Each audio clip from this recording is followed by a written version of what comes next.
வணக்கம் மக்களே. தமிழக வெற்றி கழகத்தின் தலைவர் தளபதி விஜய்க்கு அவர்களுக்கு ஏன் ஒய்பிரிவு பாதுகாப்பு கொடுத்துருக்காங்கன்னு சொல்லி ரிட்டையர்டு டிஎஸ்பியான ரவி அவர்கள் ஷேர் பண்ணியிருக்காரு. அதில் அவர் என்ன சொல்லியிருக்காரு அப்படி பார்த்தீங்க அப்படின்னா, இந்தியாவில் 5 வகையான இப்போ செக்யூரிட்டி கொடுக்குறாங்களாம். ஸோ அந்த பிரிவில் பார்த்தீங்க அப்படின்னா Z+Z X Y அப்படிங்கிற மாதிரி இருக்குது. ஸோ இதில் ஒய் பிரிவு தான் நம்ம தளபதி அவர்களுக்கு கொடுத்துருக்காங்க. இந்த பிரிவில் உள்ள கேட்டகரி எல்லாமே பார்த்தீங்க அப்படின்னா ஒவ்வொரு பிரிவுமே ஒவ்வொரு விஐபிக்கு அவங்களோட த்ரெட்டை பொறுத்து இருக்குது அப்படிங்கிற மாதிரி சொல்கிறாங்க. ஸோ இதை அனலைஸ் பண்ணுவாங்களாம் தனியாக. ஸோ ஒவ்வொரு டீம் அனலைஸ் பண்ணி யாருக்கெல்லாம் எப்படிப்பட்ட த்ரெட் இருக்குது, என்னென்ன இதில் த்ரெட் இருக்குது, அதே மாதிரி விஐபிஸ் எல்லாருக்குமே எந்த மாதிரியான ஒரு கேட்டகரியில் நம்ம அவங்களோட த்ரெட்டை பொறுத்து கொடுக்கணும் அப்படிங்கிற மாதிரியும் டிசைட் பண்ணுவாங்களாம். ஸோ தளபதிக்கு எப்படி கொடுத்துருக்காங்க அப்படின்னா, ஸ்டேட் லெவல் கமிட்டின்னு ஒரு கமிட்டி இருக்குது. அவங்க தான் ஒவ்வொரு மாதமும் அனலைஸ் பண்ணுவாங்க. யார் யார் எந்தெந்த விஐபிக்கெலாம் எப்படிப்பட்ட த்ரெட்லாம் இருக்குது அப்படிங்கிற மாதிரி அனலைஸ் பண்ணுவாங்க.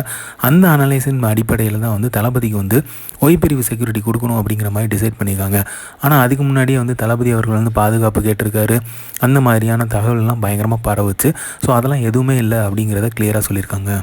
ஸோ ஒய் பிரிவு பாதுகாப்பு படி பார்த்தீங்க அப்படின்னா தளபதிக்கு 2 கார்கள் கொடுக்கப்பட்டிருப்பாங்க. ஸோ அதில் 12 பேர் பாதுகாப்பு இருப்பாங்க. ஸோ மேபி த்ரெட்டை பொறுத்து தான் புல்லட் ப்ரூஃப் கிராஃப் 1 2 அப்படிங்கிற மாதிரி டிசைட் பண்ணுவாங்களாம்.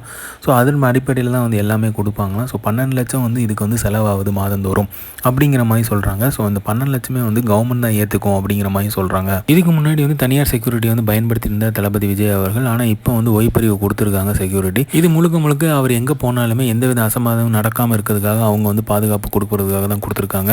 ஸோ அந்த இதெல்லாம் அனலைஸ் பண்ணி தான் இவ்வளவும் ப்ராசஸ் இருக்குது அப்படிங்கிறதே நமக்கு இப்போ தான் தெரிய வருது. ஸோ இந்த ப்ராசஸ்லாம் அனலைஸ் பண்ணி தான் டிசைட் பண்ணியிருக்காங்க. ஸோ இதுக்கு முன்னாடி தளபதி பாதுகாப்பு கோரினார் அப்படி இப்படிலாம் சொன்னாங்க. பட் அது எதுவுமே இல்லை. ஸோ இவங்களாம் அனலைஸ் பண்ணி அதை முடிவு பண்ணி எடுத்திருக்காங்க. ஸோ தளபதிக்கு அந்த செக்யூரிட்டி கொடுத்துருக்காங்க. ஸோ இனிமேல் யாருமே தக்காளி முட்டை எறிவேன் அப்படிங்கிற மாதிரி பேசவும் முடியாது, ஒன்றும் பண்ண முடியாது. ஸோ அதுக்கான செக்யூரிட்டி அவங்களோட வேலையை பக்காவாக பார்ப்பாங்க. ஸோ இந்த மாதிரி தளபதி அப்டேட் தெரிஞ்சுக்கிறதுக்கு லைக் பண்ணுங்கள், ஷேர் பண்ணுங்கள், ஃபிலிமா சேனலை சப்ஸ்கிரைப் பண்ணுங்கள். தேங்க்யூ.